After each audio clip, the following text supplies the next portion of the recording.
Thrissur Valappad Manappuram Comtech and consultancy ലിമിറ്റഡിലെ 20 കോടി രൂപ തട്ടിയെടുത്ത കേസ് ക്രൈംബ്രാഞ്ചിന് കൈമാറും. തട്ടിയെടുത്ത 20 കോടി 8 അക്കൗണ്ടുകളിലേക്ക് ധന്യ മാറ്റിയതായി പോലീസ് കണ്ടെത്തി. ഭർത്താവിന്റെ NRI അക്കൗണ്ടിലേക്ക് കുഴൽപ്പണ സംഘം വഴി പണം കൈമാറിയോ എന്നും പരിശോധിക്കുന്നുണ്ട്. മണപ്പുറം കോംടെക് ആൻഡ് കൺസൾട്ടൻസി ലിമിറ്റഡിലെ അസിസ്റ്റന്റ് ജനറൽ മാനേജറായിരുന്ന ധന്യ മോഹൻ 80 ലക്ഷം രൂപ തട്ടിയെന്ന പരാതിയിൽ തുടങ്ങിയ പോലീസ് അന്വേഷണമാണ് ഇപ്പോൾ 19.94 കോടി തട്ടിയെടുത്തു എന്ന നിലയിൽ എത്തിയിരിക്കുന്നത്. 2 കോടിക്ക് മുകളിലുള്ള സാമ്പത്തിക തട്ടിപ്പുകൾ ക്രൈംബ്രാഞ്ച് അന്വേഷിക്കണം എന്നാണ് സർക്കുലറിൽ ഉള്ളത്. അതുകൊണ്ടാണ് കേസ് ക്രൈംബ്രാഞ്ചിന് കൈമാറുക. ധന്യ പണം കടത്തിയ വഴി തേടിയുള്ള അന്വേഷണം തുടങ്ങിയിട്ടുണ്ട്.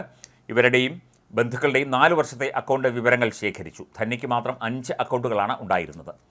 പിതാവിൻ്റെ അക്കൗണ്ടിലേക്ക് 40 ലക്ഷവും ഭർത്താവിൻ്റെ അക്കൗണ്ടിലേക്ക് 25 ലക്ഷവും കടത്തിയതായി പോലീസ് കണ്ടെത്തി. വലപ്പാട്ടെ വീട്ടിൽ ധന്യ തനിച്ചായിരുന്നു താമസം. തട്ടിപ്പിന്റെ തുടക്കത്തിൽ വിദേശത്തായിരുന്ന ഭർത്താവിന്റെ കുഴൽപ്പണ സംഘങ്ങൾ വഴി പണം നൽകിയിട്ടുണ്ടോ എന്നും പരിശോധിക്കുന്നുണ്ട്.